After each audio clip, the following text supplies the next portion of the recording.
Billy Blue, my knight in shining brindle. Welcome to another episode of A Poet Reads to Write.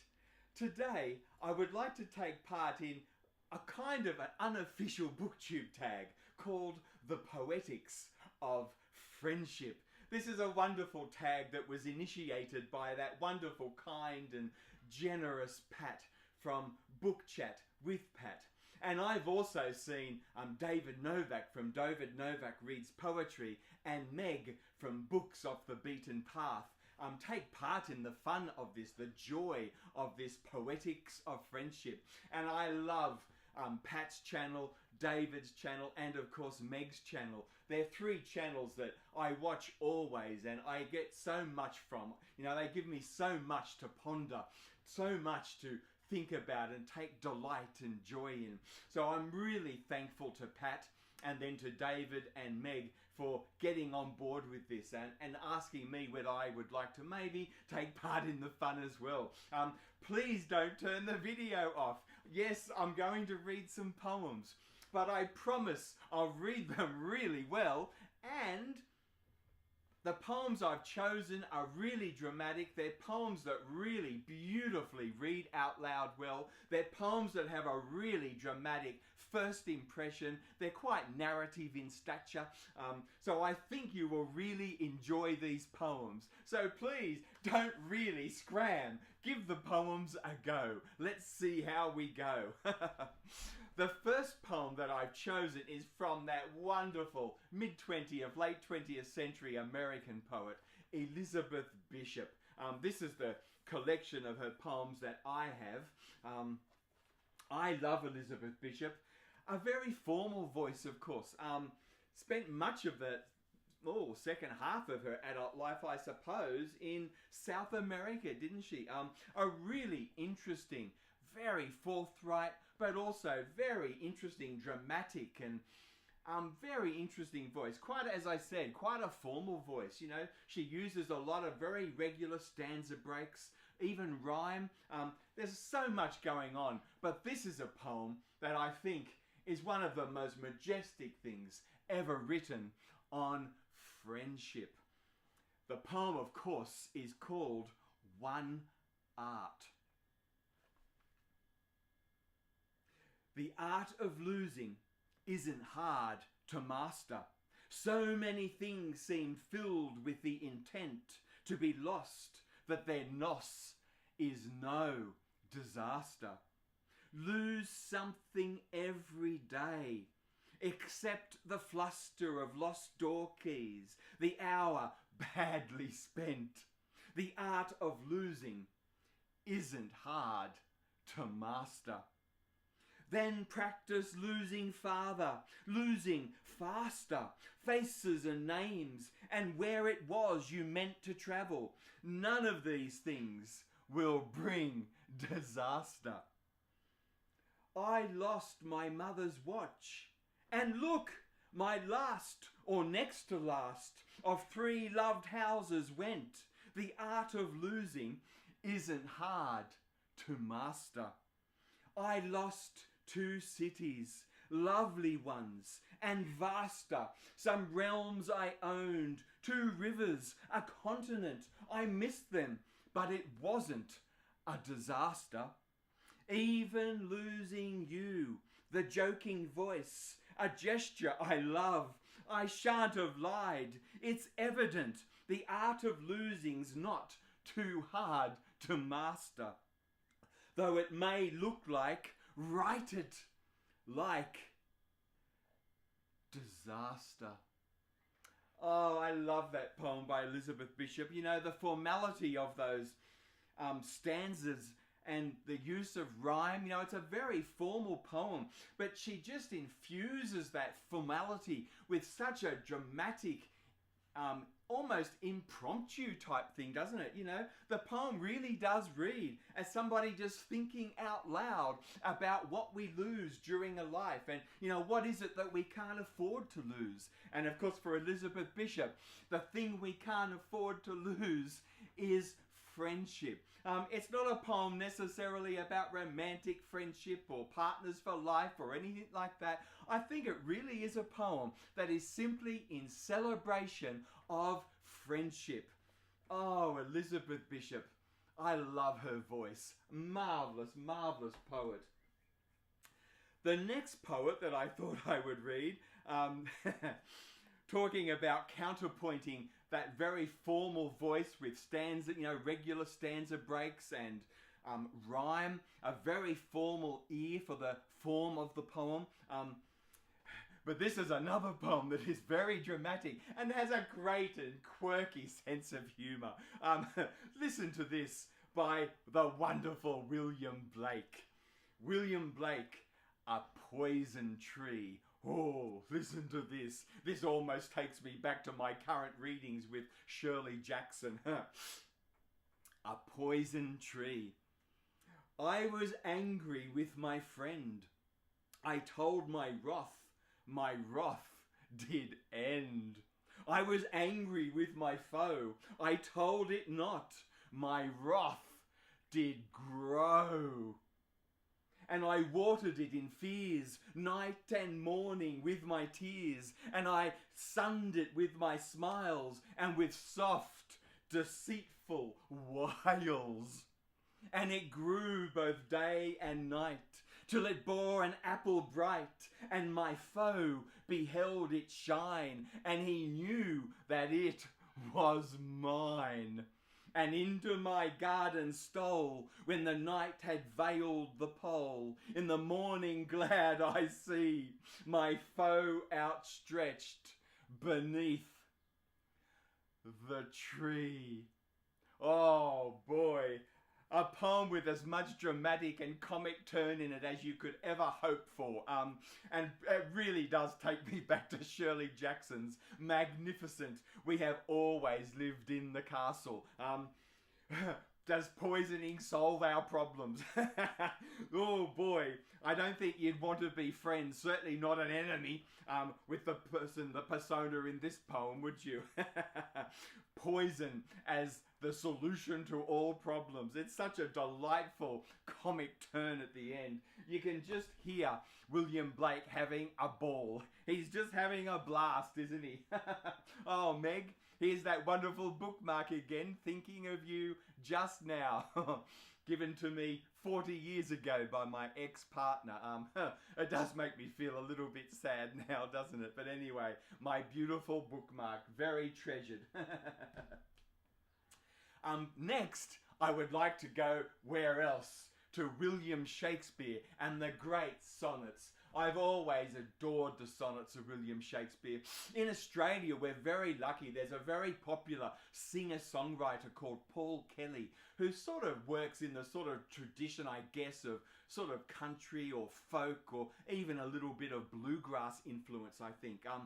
And Paul Kelly has, as he's got older, he's done a lot of work reimagining poetry into song. And he performs the poem as song. And they're beautiful works. He's done a lot of these sorts of albums lately. And he did one album in the last 5-10 years on the sonnets of William Shakespeare.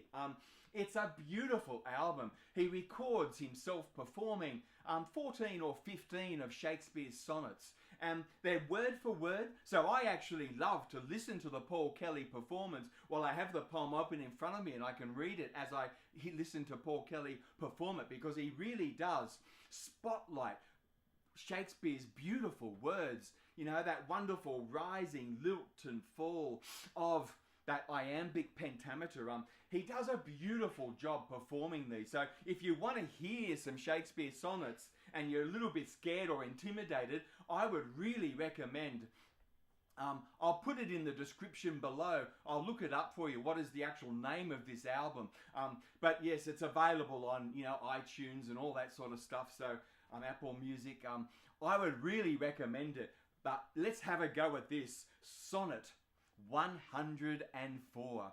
Shakespeare's great sonnet on friendship. And again, I suppose, what is lost during a life lived. Sonnet 104. To me, fair friend, you never can be old, for as you were when first your eye eyed, such seems your beauty still. 3 winters cold have from the forests shook 3 summers' pride.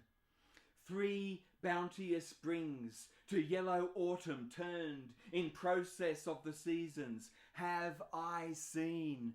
3 Aprils perfumes in 3 hot Junes burned, since first I saw you fresh, which yet are green, and yet doth beauty like a dial hand steal from his figure, and no pace perceived. So your sweet hue, which me bethinks still doth stand, hath motion, and mine eye may be deceived. For fear of which, hear this, thou age unbred, ere you were born, was beauty's summers dead.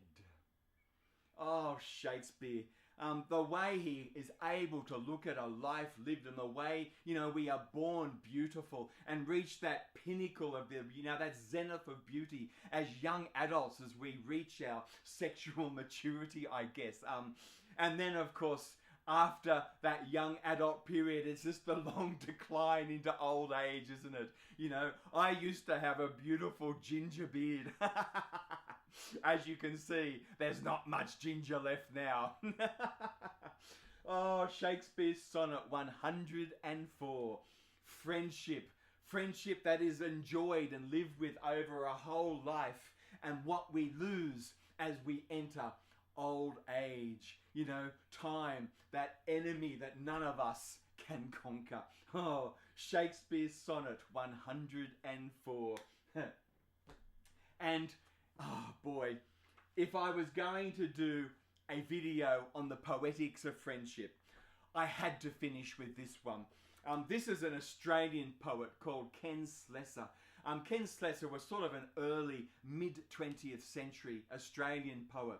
He actually was a very popular poet in his day, part of that Norman Lindsay quirky circle, trying to re-inhabit Australia with all the gods and myths of the classical, Greco-Roman world. So he wrote a lot of poems, for example, about Pan in the Australian forest, Pan at Lane Cove, singing to bring up the spirits in, the Greco-Roman spirits into the Australian bush. He was a big admirer of that whole Norman Lindsay circle, if you like, that I did a video on a little while ago. But Ken Slessor was also a major modernist voice in Australian poetry. Funny enough, he was also a practicing journalist. That's where he earned his money from throughout his life. And for the last 20 years or so of his life, he actually, in terms of poetry at least, went silent. He just stopped writing poetry. I don't think I've ever encountered a poet before who simply gave it away as they got a little bit older. I don't know whether he just didn't think it was worthwhile, whether the readership was never quite there was never enough commercial value in the books of poetry. I don't know. Very quirky, but yes, he's a great modernist voice in Australian poetry. And this poem, 5 Bells, this would be, in terms of Australian poetry, anyone who reads Australian poetry, almost everyone would have this poem as one of their top 10 poems of all time. This is one of the great touchstones of Australian 20th century poetry. It's a poem. He was on the ferry on Sydney Harbour once, and they were all drunk off their faces. And one of the people who was on board the ferry, drunk, going, probably being a boy's own, being too silly up against the rail of the fence. And obviously the ferry hit a rogue wave in Sydney Harbour or something. And the poor bloke, Joe Lynch fell overboard and drowned. His body has never been found. It's obviously somewhere in the bottom of Sydney Harbour. Joe Lynch was at the time, a very famous political cartoonist for a magazine called The Bulletin. And his brother, Frank Lynch, was a great sculptor, mainly in bronze. And at the entrance to the Royal Sydney Botanical Gardens, right down there near the rocks, down near Circular Quay, so just past the Sydney Opera House, if you enter the main entrance to the Botanical Gardens, just as you enter the gardens on the right-hand side, there's a beautiful bronze statue of a faun. Again, about that Norman Lindsay thing of reimagining the Greco-Roman gods into an Australian setting. But it's a particularly during after the time of C.S. Lewis's Narnian Chronicles with Mr. Tumnus. This sculpture of a faun is a real crowd favourite. It's a thing that really gathers families around as they reimagine themselves with the magic of Narnia, I suppose. Although Frank's sculpture of the faun is anything but a Narnia Mr. Tumnus, it's actually a sculpture of a faun very much in post-coital bliss. Anyway, so that's his brother Frank. This is a poem of friendship. It's actually an elegy, as I said, written to the memory to celebrate the friendship between Ken Slessor and this great political cartoonist called Joe Lynch. Listen to this. This just reads out loud so well. It's such a rich, dramatic and imagist narrative poem. It's an astounding piece of writing. Oh boy, listen to this. Ken Slessor's 5 Bells. Time that is moved by little fidget wheels is not my time. The flood that does not flow between the double and the single bell of a ship's hour, between a round of bells from the dark warship riding there below.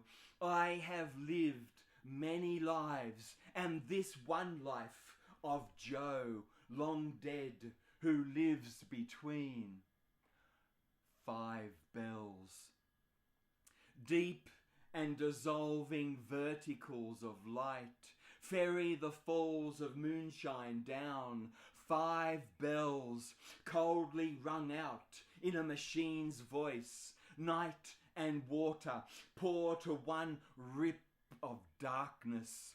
The harbour floats in air. The cross hangs upside down in water. Why do I think of you, dead man?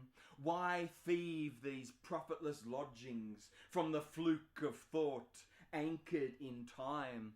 You have gone from earth, gone even from the meaning of a name. Yet something's there, yet something forms its lips and hits and cries against the ports of space, beating their sides to make its fury heard.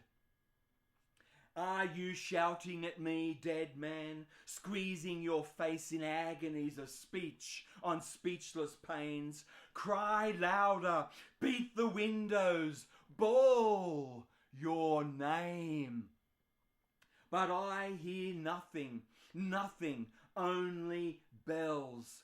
5 bells, the bumpkin calculus of time. Your echoes die, your voice is doused by life. There's not a mouth can fly the pygmy straight, nothing except the memory of some bones, long shoved away and sucked away in mud. And unimportant things you might have done, or once I thought you did, but you forgot, and all I have forgotten, looks and words and slops of beer, your coat with buttons off, your gaunt chin and pricked eye, the raging tales of Irish kings and English perfidy. and dirtier perfidy of publicans groaning to God from Darlinghurst. 5 bells. Then I saw the road, I heard the thunder tumble, and felt the talons of the rain. The night we came to Moorbank in slab dark, so dark you bore no body, had no face, but a sheer voice that rattled out of air.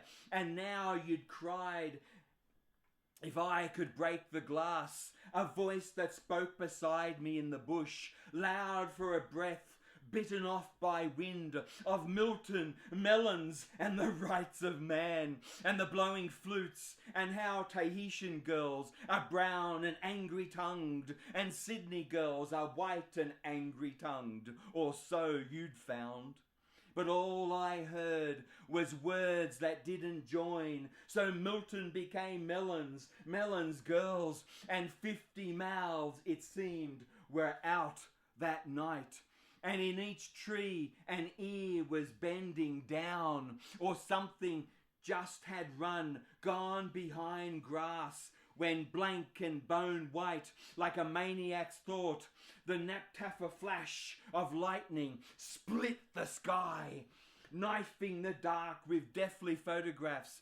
There's not so much with so poor a purse or fierce a need must fare by night like that, 5 miles in darkness on a country track. But when do you? What do you think? 5 bells. In Melbourne, your appetite had gone, your angers too, they had been leached away by the soft archery of summer rains and the sponge pores of wetness. The slow damp that stuck the leaves of living snailed the mind and showed your bones that had been sharp with rage, the sodden ecstasies of rectitude. I thought what you'd written in faint ink, your journal with the sawn-off lock that stayed behind, with other things you left, all without use, all without meaning now, except a sign that someone had been living now who was dead, at Lumbassa, room 6x8, on top of the tower, because of this, very dark and cold in winter. Everything has been stowed into this room. 500 books, all shapes and colours, dealt across the floor and over sills and on the laps of chairs. Guns, photos of many different things and different curios that I had obtained. In Sydney, by the spent aquarium flare of penny gaslight on pink wallpaper, we argued about blowing up the world, but you were living backward, so each night you crept a moment closer to the breast.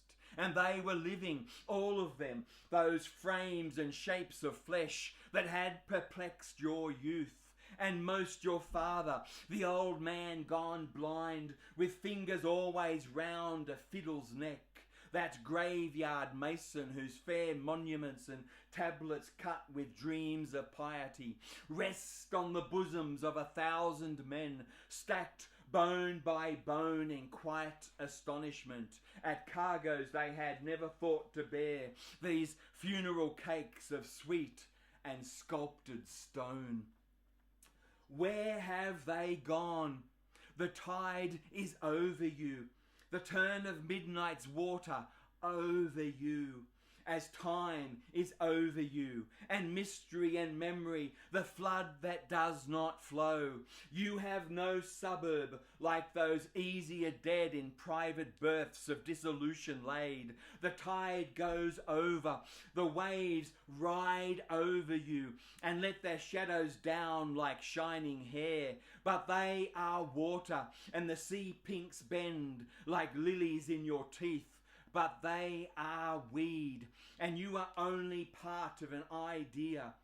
I felt the wet push its black thumbballs in the night you died.